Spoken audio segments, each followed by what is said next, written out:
Okay, so as you guys have seen in other videos, the soap, the moisturizer, and the hair scalp massaging treatment that I have done on certain clients of mine in their videos, and you guys have always asked, well, not always, but a few guys have emailed me and called me specifically because you don't want to actually have your name associated with it, or you don't want your friends and family to find out that you like CBD or marijuana or alcohol or drug or whatever you like, sex, whatever. People, it's so taboo about what we like in this day and age, and we can't eat red meat to fish to shrimp. I gotta be pescatarian or ovo-lacto vegetarian or super vegetarian, super veg. People really don't know. Or if I'm a Christian, they're gonna look down upon me in Silicon Valley or some craziness like that. While you're emailing me those things, I kind of understand your frustrations, and you may have a high profile job and you may not want them to know that you love certain products that help you. They're medicinal, they help you. And so for my skincare regimen, I always use my own products. I rarely have used Dermalogica, Lyra, Sephora brand bought nonsense in their stores, Ulta Beauty bought nonsense to big box stores, Walmart, Walgreens, all that stuff. No, I've always been natural. I've always been sort of closer to the vegan side of skincare, or my African American heritage. We've always known how to take care of our skins without adding parabens, toxins, all types of nonsense that are in these bottles that we buy constantly in these stores. So it is up to you to make these changes. And from my old roots in from African Americans, from using shea butter to argan oil, from anywhere from Egypt or all of Africa, basically, from Saudi Arabia, India, and China, Asia, people have been taking care of their skin without putting harmful crap, and a little bit of the UK. You know, I know you guys have strict rules out there as well. Except for the fucking Queen and y'all doing some crazy shit on racial equality, and y'all don't like Meghan Merkel or people owning the throne because they black. Man, it's gonna happen one day or another, so y'all need to get the fuck over it. But anyways, other than that shit, you need to take care of your skin by all means. I don't care who doesn't like what you use in your brand. Just make sure it's safe and it's good for you. Who gives a fuck about them? Let them age poorly or terribly. They didn't choose wisely. The three wise men here. So make sure you choose something that's going to be great for your body. You have no idea how much rat poisoning, Raid, and all types of pesticides that you're putting on your face from using these store-bought nonsense. And not everybody can afford a dermatologist. They're super expensive. I've worked for 7 plastic surgeons or 7 offices with plastic surgeons, dermatologists, skincare professionals, laser techs, you name it, nurses. I've worked with all of them. Now they're there to do a specific job, but they're not really there. That's why we hire an esthetician, because we can tell you how to heal your skin properly in ways that they can't. They didn't go to school for what we went through. They've gone through the diagnosing side, more of the telling you what you have and what you can take internally to fix that problem. But that stuff is highly hormonal and balancing in a negative way. If you're trying to have kids, if you're trying to have all type issues can arise just by what your dermatologist is telling you to do. Accutane and all that stuff. It works for a couple months. I would not stay on it. If you're on birth control, that could counteract your birth control, can make it weak. And if you're not trying to get pregnant and all of a sudden you're sleeping around, fucking around, sperm gets in there or semen, oh yeah, it counteracts that fucking birth control. It dilutes it. Some of these pills, if you have to watch what you're on and what you're taking and putting on your face or ingesting in your mouth or breathing in. Be careful. So with the CBD products, I know I went on a little bit of a tangent, but some people are so concerned about CBD. Like, why are you so concerned about this? But you'll take something that kills your sperm, something that kills your ovaries, something that's highly addictive, something that's really going to mess up your hormones and give you a hormone imbalance. That's crazy. That's just batshit crazy. But yet we do it every day. We eat certain foods, and don't get me wrong, yes, I have a gut, I have a COVID gut, and good God, but I'm still far in better shape than most people. I can still run 1.5 miles. I can still probably run 3 miles, to be honest with you, just not fast, but I can still do it. I know some people can't even get close to 1/2 mile and then tire the fuck out. Me, I still have all my hair, thank God. I have a little bit of gray hairs, but most of my friends have full-grown white hair beards. There's nothing wrong with having a white beard or losing your hair. I'm just saying, you're too young for that. I'm 42. Most of my friends are still 2 to 3, sometimes even 4 years younger than me. and you're balding. Thank God I use the right stuff. I do eat home cooked meals when I can and use like good products. So for the CBD line, this is what I use. And in a minute, I'm going to show you guys step by step what they actually do. But this is just an overview of, you do not have to be scared or intimidated or fear that your husband's not going to like what you put on your skin, because it does smell like THC. It does. It's coming from the marijuana plant. Truth be told.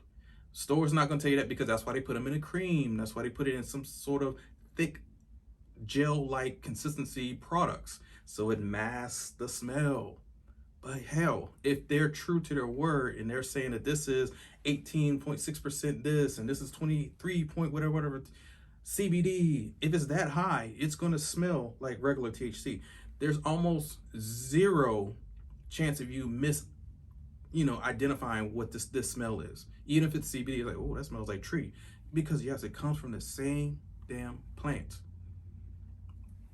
It's just a difference between separating the THC, the psychoactive part, and the CBD or CBG and all this other stuff that's great and beneficial for your body. You have to distill it, you have to strip it out, add in some terpenes and really separate, or ethanol alcohol. There's other ways to strip it as well. I'm not going to go into all that, but you get the goodness of the plant. So I'm not saying THC is not a goodness either. That is helpful. Some people like a different psychedelic mood or high, if you will. They love that, and it's medicinal at the same time. But some people just want the medicinal medicine, or medicidal. It's almost like medicine and liquid and other forms of healing agents added to one is medicinal. It's very medicinal, and it's a drug. It's coming from some sort of plant-based. Where do you think opium comes from? Cocaine, Tylenol comes from tree, willow bark. Everything comes from sort of pretty much a plant. It does. It is derived. Things that are not derived, that's a synthetically made, chemically made in a laboratory. Bullshit. Now, do they work? Yes. Or placebo. Sometimes it can really mess your body up. Just because a doctor wears a white lab coat, does that make them God? Some people do. Some people take their word as gospel and they choose to believe everything that doctor, he or her, says.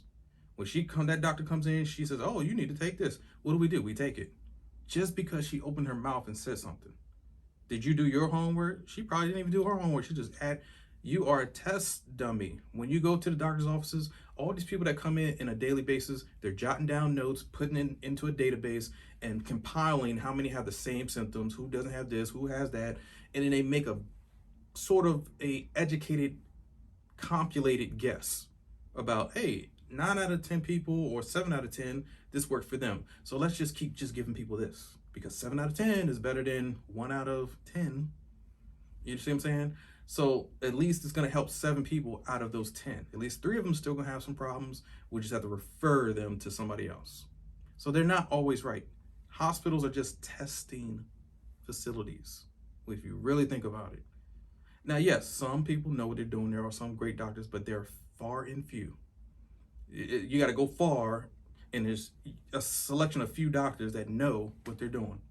That's why homeopathic, naturopathic doctors, medical professionals don't like them, because they're more home-based. They actually heal the body, heal the gut, the leaky gut. They actually help you when you're having anxiety and stress issues. Instead of taking fucking 8 pills to cure your anxiety, why not just take a spray of this around your face, breathe it in or smoke it in? You're fine. It will take out those dopamine levels, those high insulin levels, cortisol levels, A1C levels, if you're type 2 diabetic, all that good stuff. That's why they don't like it. They demonize it because it helps. Like they demonize certain people of color because, I'm not gonna go into all that, but you know what I mean. And most of us aren't like that. We just want to live our lives like everybody else. Everybody is human. We are all one race, human race, for crying out loud. But people want strife and struggle and problems because it makes them money, it makes them billionaires. So if you take out the billionaires, you'll be fine. Now, I don't know if you've seen the latest Justice League movie by the Snyder Cut. I think Snyder from, oh man, I'm trying to think of his full name. But anyway, Zack Snyder. But he made like the new Justice League movie, even though it got made by another, I still watch the original movie, but if you look at the newest one, man, it's rated R. It's like the real deal. It's like, yo, this is what DC Comics should be. DC actually stands for Dark Comics. Most people don't even know that. I'm like, dang, good grief. What do you think Marvel's... Anyway, what do you think Marvel stands for? It's the gaze upon something like, wow, that was amazing, to Marvel. People don't even understand what Marvel Studios actually mean. It's fucking crazy. But anyways, when you look at that movie, it showed you the real deal director. Like, this is how it's supposed to be. Because Darkseid was trying to take over the world and do some other crazy shit that they didn't show you in the first movie. Everybody's thinking, oh my God, Superman, even they wanted Superman and everybody else, and Wonder Woman and Cyborg dead. They don't want the heroes winning. Remember how Superman had to go to the hall and claim his innocence, and they made him walk down Capitol Hill and testify? Superman, you want to, but he's full of passion and heart and character, so he did what the people wanted. But then people were like, oh, we don't want you, alien. He was just the same color as you. Some people are just bad people, no matter who they are. Fuck racism. Some people are just dark side. They're just bad people, bad actors. And you have to get rid of them. Some of these chemicals and stuff you put on your face, they're bad actors. They're bad chemicals. They don't want this to succeed. So again, when you watch that movie, you really see the real deal with this new movie, because it's like, no, this is how it is. It's not the first movie that's fluff and buff bullshit. Because in real life, the real dark side is really trying to take over the world and wipe everybody out. He ain't got time for no civic debate. Just like this asshole, dumbass president who just got out of office. Thank God we got his ass out. Shouts out to people who have voted. They're trying to take away your votes down there in Georgia and every other place, making it hard for you. Don't ever fucking give up. Keep going, keep going, keep going. Who the fuck said stop? The last time I checked, I didn't hear a voice from God that came down in lights and letters and said, give up. Until that time happens, I'm probably still not going to give up, because then I'm just made differently. I'm cut from a different fucking cloth. So you keep moving forward. You don't stop. You don't quit. You don't quit. Same thing for your skin regimen. You don't fucking quit just because it's easy. Taking care of your skin is hard. It is a job. Just like taking care of these badass kids. I don't have any kids, thank God. I don't want. Maybe if I meet the right woman, okay, yeah, I'll stop talking crazy. But until that day, I'm not having, no, daddy, read me a book. I mean, yeah, I'm glad the kid want to fucking read and shit, but no, I'm not doing it. Take me to Chick-fil-A. Fuck Chick-fil-A. Man, look. Hey, whoop your kids when you have to, but don't abuse. No blood. Just whoop them good. They'll be all right. Same thing, you got to whoop your skin into shape or into submission to where it can stop acting crazy. So if you keep putting on crazy stuff on your face, what do you expect? More craziness. So you need to tear down the madness, heal with the goodness. All right? I know the analogies are crazy. I know I'm crazy, but I'm a good crazy. I'm your type of crazy. If I wasn't on your side, it would be a dark fucking day for you. So thank God I am telling you and upfront and honest, telling you how I am, instead of the motherfuckers who want to stab you in your backside, around the circles, and you don't even see it coming. Those are people you need to look out for. Okay? So be safe. And again, if you are better than me, hey, you are. I'm just a facilitator. I suck. I know. I'm not good at anything. I probably should have my license stripped and all those fun things that you guys say on, yeah. I have multiple, actually, yeah. I'm working on my 3rd degree right now. Master's degree, I have 2, an associate's and a bachelor's, and want to